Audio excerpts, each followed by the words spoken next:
세간 세 번째 시간을 좀 갖습니다.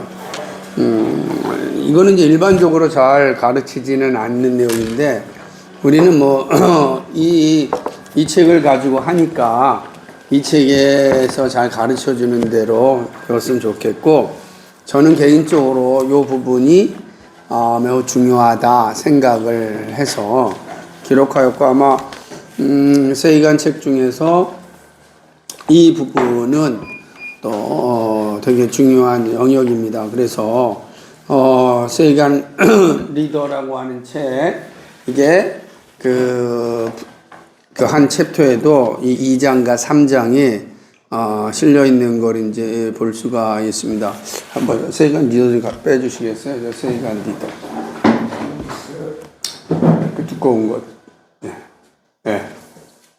근데 이게 최근에 나온 한국 기독교 세간 리더 기억과 모색이라고 하는 책으로 한국 기독교 세간 50년을 이렇게 다루면서 가장 중요한 책이라 생각했던 부분들을 발췌해서 만든 책입니다.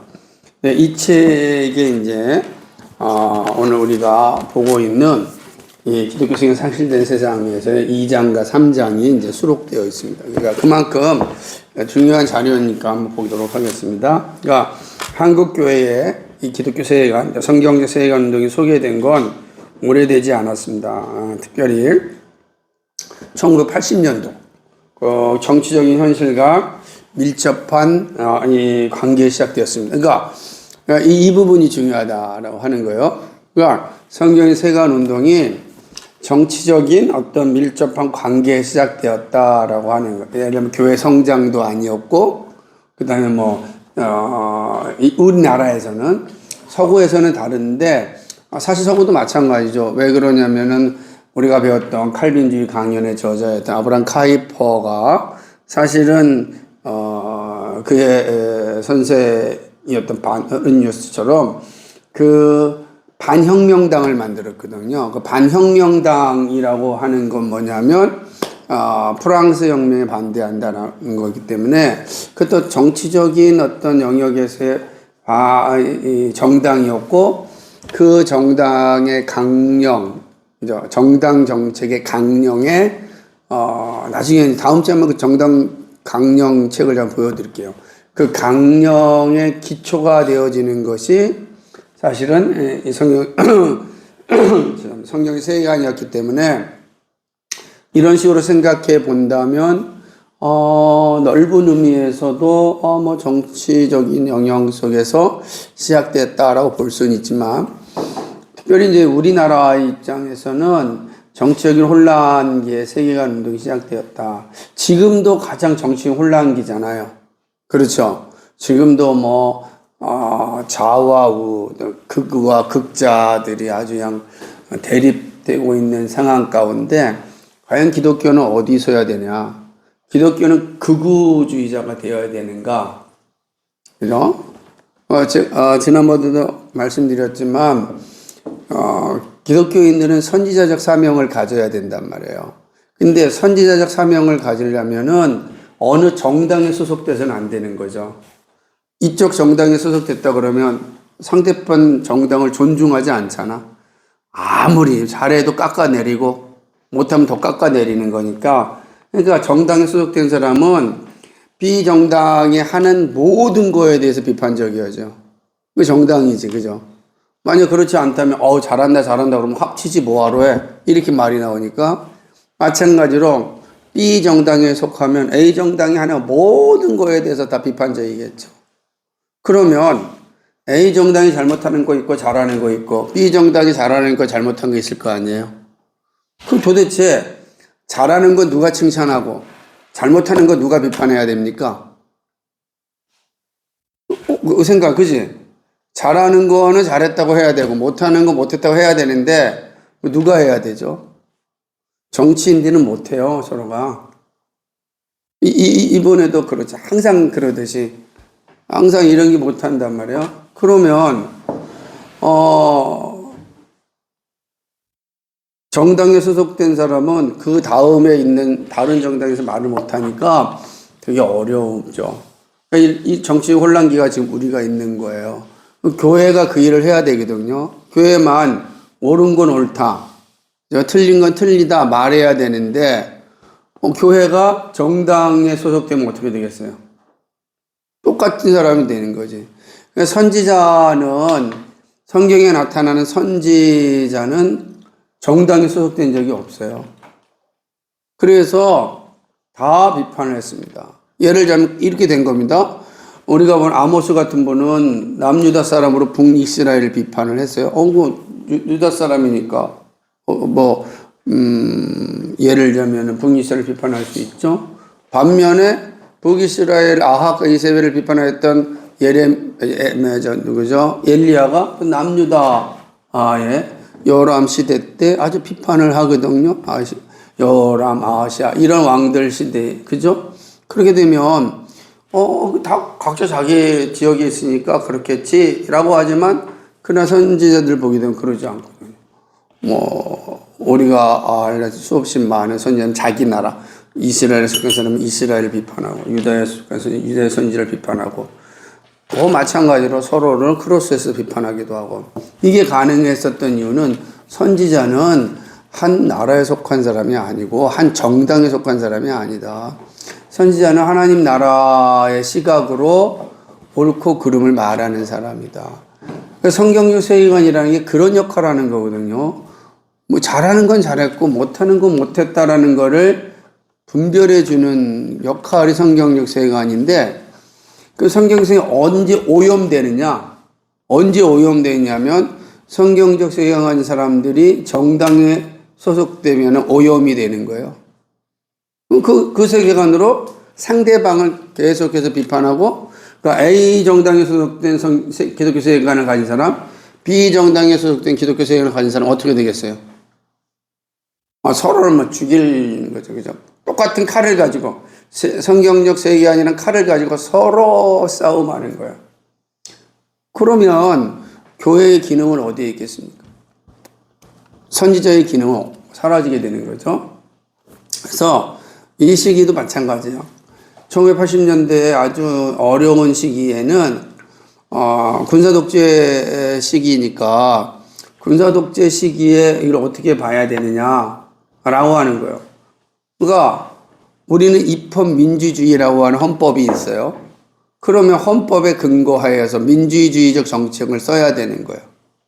그러니까 군사 독재는 헌법적으로 불가능하게 돼 있다. 그런데 헌법을 짓밟고 독재를 했거든요. 그럴 때 교회는 어떻게 해야 되겠습니까? 교회는 어떻게 해야 되는 게 정상적인 선지자적 사명이라면 그건 아닙니다라고 얘기해야 될 거 아니에요? 그런데 교회가 침묵했어요. 정교 분리다라고 하는 말로 침묵하고 말았어요. 침묵하자 그때 대학가에서는 수없이 많은 특별히 이제 실존주의의 어떤 사상을 받아들였던, 또 사회주의적 사상을 받아들였던 당시에 동일하게 이제 민주 사회를 위한 그런 어떤 열망을 가진 지식인들이 다 합쳐가지고 일어나서 이 독재 정권에 대해서 항거를 하는 겁니다. 그 항거 가운데 하나가 이제 86년대에 뭐가 있었죠? 이한열 열사의 죽음이 있었단 말이에요. 독재 정권. 그 전에 박촉철 고문치사도 있었고요. 그러니까 박촉철 학생, 이한열 학생, 이 당대 서울대생, 연대생 두 사람이 이 독재 정권의 권력에 의해서 사실은 어떻게 돼요? 죽임을 당하게 됩니다. 그러니까 이제 그런데도 불구하고 교회는 아무 말도 안 하고 있었던 거죠. 왜?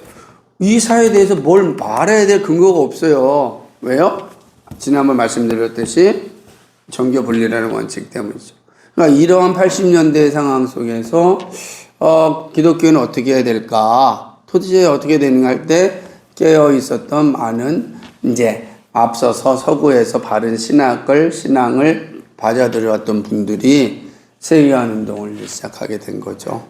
그러니까 이런 정치적인 현상과 맞물려 있다라고 하는 거죠. 특별히 왜 그러냐면 이제 박정희 유신 정권이 이제 무너지고서 서울의 봄 그래가지고 민주주의가 올 줄 알았는데 전두환 독재 정권에 의해서 또 나라가 후퇴되는 걸 보니까 열망하였던 많은 사람들이 일어나서 한국의 민주주의를 회복해야 된다라고 하는 운동이 시작될 때 침묵하는 교회는 그리고 그 속에 있는 청년 대학생들은 정말 힘들죠. 여러분들이 지금 이 사회가 편안하니까 갈등이 없지만 만약에 이 사회가 극한으로 치닫는다 생각해 봅시오. 우리는 어떻게 해야 되지? 결정을 해야 되는데 답이 없으면 결정할 수 없는 거죠. 그런 시대에 성경적 세계관이 이제 시작되었다라고 하는 거죠. 그러니까 왜 그러냐면 여기도 보면은 요 페이지 일부 목사들은 앞장서서 불법 정권의 수괴들을 칭송하는 해괴한 일까지 일어났죠. 예를 들자면 뭐더라, 전두환을 향하여서 민족의 태양이라 우리의 여호수아 장군과 같다 이렇게까지 했다. 일본 대형교 목사들 기가 막히죠.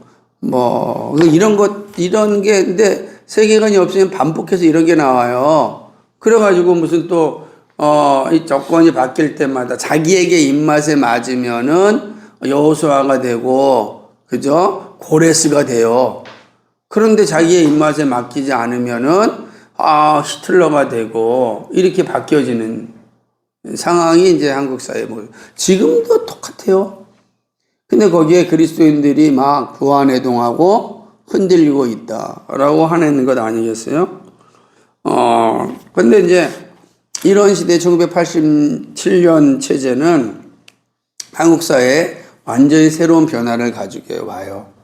그러니까 87년을 통해서 민주주의가 이제 체제가 확립되어지면서 드디어 이제 문민 정권으로 넘어올 수 있는 기회가 87년도에 생기게 된다라고 하는 거죠. 그래서 그걸 87 항쟁이라 이렇게 표현하기도 하는 것이죠. 그러니까 80년대는 이제 이런 측면에서 학생운동에 있어서 아주 새로운 변화를 가져온 시기였다. 70년대는요, 71년대는 소박한 민주화 운동이었다면 80년대는 과학적 인식에 입각한 분명한 지향점이 있는 운동으로 평가되었습니다. 그러니까 명확하죠. 80년대 들어와서는 독재 정권에 대한 특별히 그래서 우리가 그러는 80년 5.18 민주화 운동도 이제 일어나게 되는 상황이 되죠. 그러니까 아주 소용돌이였습니다. 우리가 지금도 늘 여러분 역사 기록으로 보지만, 저 같은 경우는 뭐 현장을 다 보고 그랬으니까 얼마나 그게 소용돌이 치는 상황이었겠어요. 이런 상황이었죠. 그런데, 이런 상황에 대해서 교회도 그리스도인들도 이 세상에 대한 관점이 급증하였지만 어떻게 해야 될지 모르는 상황이 반복되고 있었다고. 이거 우리가 해야 되는데 라고 하는 상황인데 관심이 있잖아요. 그죠?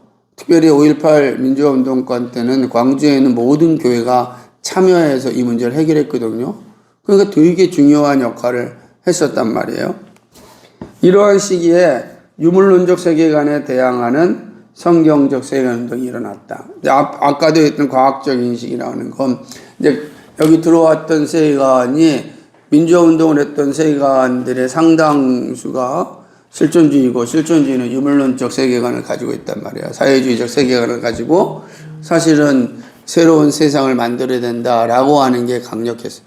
80년대 공부했던 내용들이 대부분 그래서 좀 사회주의적 어떤 사상 서적이었고, 실존주의적인 어떤 사상이 되게 많이 들어왔죠. 그러니까 실존이 본질에 앞선다라고 하는 이 명제는 되게 중요한 시대에 내가 존재한다는 건 뭐예요? 실존한다는 거죠. 그죠? 내가 사람이라는 것의 가치가 어디에 있느냐? 내가 실존해야지. 이제 본질이라는 것보다도. 그래서 이런 이제 사상 운동들이 엄청나게 일어났던 80년대의 흐름 속에서 그 시대를 사실은 살았다면은 그 시대의 책들이 얼마나 공감이 됐는지 몰라. 정말 그러니까 그런 어떤 역사적 상황 속에서 기독교인들은 어떻게 해야 될까라는 건 당연한 질문이지 않았을까 생각을 합니다. 그런 이런 어떤 상황 속에서 그런 기독교인들이 유물론적 세계관으로 사회 변혁에 동참해야 되겠는가? 그러겠어요? 그럴 수는 없잖아. 그죠? 그 유물론적 세계관으로 세상을 변화시킬 수 없으니까 어떻게 한 거겠어요? 성경적 세계관 운동이 자연스럽게, 그럼 성경의 관점으로 세상을 변화시킬 수는 없으니까 변화시킬 수 있는 길을 열어준 거죠. 그게 바로 성경적 세계관 운동이 시작되는 상황이었다라고 하는 거죠. 근데 초기의 세계관 운동은 어떤 거였냐면은 거기 21페이지에 보면은 봅시다. 첫 번째 단락 여기 뭐래서 시작. 초기의 세계관 운동은 지극히 지성적 운동에 머물렀다. 여기죠? 그러니까 초기에 이거는 다 지성적 운동에 머무른 거예요. 그러니까 지성적 운동이라는 게 뭐겠어요? 책을 읽고 서로 논의하고 이런 거 지금 우리가 지금 하고 있는 이런 식의 운동에 그렇고 그러니까 머리만 찌근찌근 아픈 거죠. 왜냐하면 머리로는 다 알겠는데 어떻게 해야지? 라고 하는 측면에서는 어려움이 생기는 거죠. 요 때는 한국 교회에서 80년대까지는 끊임없이 어떤 운동이 일어나냐면 교회 성장 운동이 일어났단 말이에요. 이제 점점점 80년 후반으로 90년대 가면서 제자 훈련이 이제 시작이 돼요. 제자 훈련. 그 이전에는 성경 공부라든지 이런 집중적인 교회에서의 운동은 없고 오로지 뭐만 쓰냐면 기도회, 그 다음에 부흥회, 그 다음에 수련회를 가도 뭔가 회심을 위한 수련회 이런 것만 있었단 말이에요.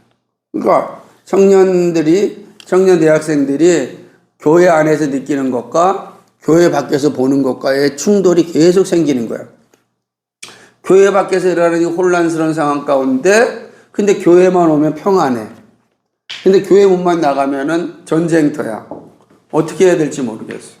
그리고 내가 살아가는 곳은 어떤 곳이야? 전쟁터지. 그러니까 자연스럽게 이혼론적 세계관이 생기는 거지. 밖에서는 전쟁터에 살면서 서로 죽이고 욕을 하고 어떻게 하든지 간에 교회 안에서만 뭐 하면 돼? 평안을 유지하면 되지. 그래서 이런 내용, 이런 한국 교회의 모습을 비판했던 영화들이 많이 개봉이 돼요. 나중에는 이제 뭐 박하사탕 같은 드라마, 영화도 그러고 투캅스라고 하는 안성기와 박중훈이 나오는 투캅스 맞죠? 영화에서도 교회를 아주 이런 이혼론적인 교회, 형사가 돌아다니면서 삥을 다 뜯지만 주일날은 와가지고 주님 저를 도와주십시오. 와가지고 경건한 기도하는 모습. 그런 게 극대화된 게 밀양이라고 하는 이창동 감독의 영화에까지 나오는 거예요. 그죠? 사람을 다 죽여놓고서 나 하나님께 다 회개했다. 괜찮다. 당신이 뭐라 그러면 나는 자유하다. 이렇게 나오는. 왜? 도대체 한국 기독교는 뭐야? 라고 하는 게 이제 시대의 모습 속에 사람들을 비친 거였어요. 그래서 87년도, 90년도에 90년도입니다. 비기독교 대학생들이 바라본 한국 기독교에 대한 인식 조사라는 책이 있었어요. 김인호 씨가 한 건데 한 목사님 겁니다. 고려대학교에서 학위 논문으로 나온 설문조사인데 거기에 보면은 지금 이런 당시에 그러니까 90년도에 대학생들이면 지금 누구 세대예요? 제 세대란 말이에요. 그죠? 제 세대 밑에 세대란 말이에요. 제가 84학번이니까 세대가 다 그때 사람 느끼는 기독교 인식들은 기독교에 대해서 매우 이원론적이고 비판적으로 바라봤고 당신이 종교를 선택한데 뭘 선택할 것인가? 그때 상당수가 기독교는 아니고 그죠? 천주교, 불교, 기독교 순이었단 말이에요. 이런 순들이 그때 당시에 이미 나타났어요. 그러니까 그때 당시에 사람들이 한국 기독교를 보고 자라나고 그들이 결혼을 했을 때 자녀들을 교회에 보내겠어요? 그러니까 그때부터 이 시장에서 상당수의 지성인들이 이제 학생들을 교회에 보내지 않죠. 그러면 사실은 80년대, 90년대까지는 교회가 급성장했어요. 지금 우리가 알고 있는 대형 교회들은 다 90년 다 지어지거든요. 엄청나게 성장을 했지만 실제적으로 뭐예요? 이미 80년대부터 한국 교회는 이렇게 밑으로 이제 떨어지는 거, 감소하는 거를 이미 보여준 거죠. 당장은 아니지만 대학생들이니까 이 사람들이 30년 후에 주류가 됐을 때 한국 교회를 생각하잖아요. 그래가지고 80년대에서 주류가 된 게 2000년도잖아요. 그죠? 2000년대에서부터 어때요? 한국 교회는 나락으로 점점 주일학교가 사라지고 중고등부가 사라지고 청년부가 점점 사라져. 지금 어느 교회 가도 주일학교도 잘 보이지 않고 중고등부, 청년부 매우 빈약해진 상황이 온 거죠. 언제부터 이렇게 된 거예요? 사실 이미 80년대부터 한국 교회는 이미 그걸 싸고 있었다라고 하는 거죠. 근데 사람이 이걸 인식하지 못해요. 그러니까 단지 그냥 외적인 조건을 따라서 한국 교회가 이렇게 무너졌다 생각하는데 그러지 않아요. 이미 그때부터 한국 교회는 30년 뒤부터는 반드시 이제 하락한다는 걸 보여준 지표였어요. 되게 중요한 지표. 설문조사예요. 대학생 설문조사니까. 근데 실제로 그대로 이루어지고 있는 거죠. 그러니까 그런 이제 당시에 많은 지성인 지도자들, 리더자들 입장에서는 한국 교회가 매우 불안한 거예요. 어떻게 해야 되겠는가? 그래서 세계관에 대한 이 운동이 일어나게 되는 거죠.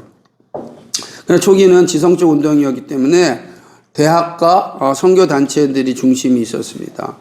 세계관에 관련한 여러 책이 소개되기 시작하였고 그 가운데 가장 영향력이 있었던 건 뭐냐면은 바로 송인규 현재 은퇴하신 목사 교수님인데 죄 많은 이 세상으로 충분한가 1984년도 이 소책자지만 엄청나게 많이 읽게 됩니다. 물론 70년대에도 셰퍼의 책들 이성에서 도피라든지 이런 책들이 사실은 번역되어졌고 칼빈주의 강연도 번역되어졌지만 70년대는 소박한 민주화 운동이었기 때문에 교회가 이런 걸 관심을 가지 않아요. 그리고 이미 70년대는 강력한 정부의 산업화 시도가 있어가지고 그때 당시에 사람들이 이런 거에 관심이 있는 것보다 생존에 관심이 많아. 생존.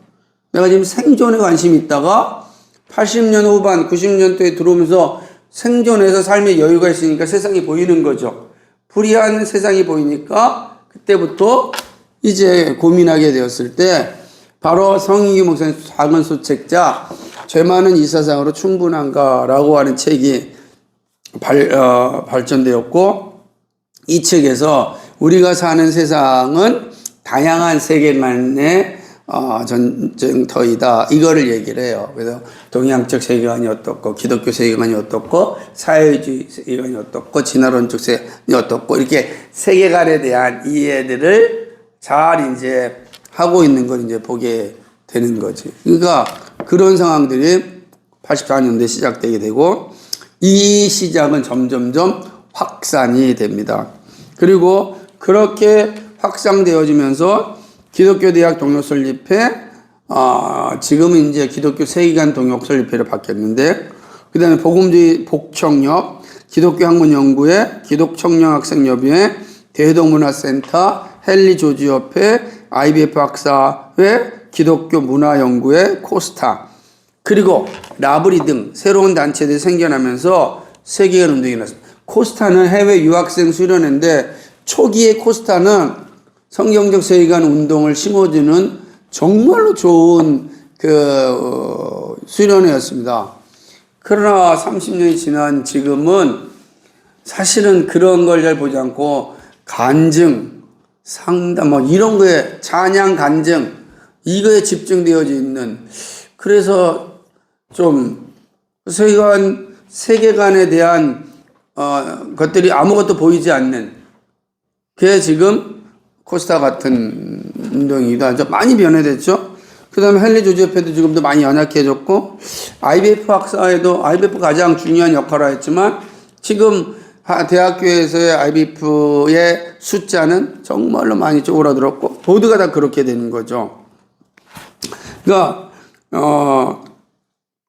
이렇게 이제 단체들에 의하여서 이런 운동이 많이 일어났지만, 여전히 신학교와 지역교회는 세관 운동이 무지하였습니다. 지역교회도 신학교도 안 했다는 거예요. 신학대학에서도 이런 게 하지 않았다. 그죠? 그러니까 오히려 선교단체들을 통해 들어오는 이 운동을 세관경을 쓰고 보기도 하였습니다. 그래서 초기에 세관 운동할 때 너무 어려웠어요. 쫓겨나기도 하고. 그렇게 된 거죠.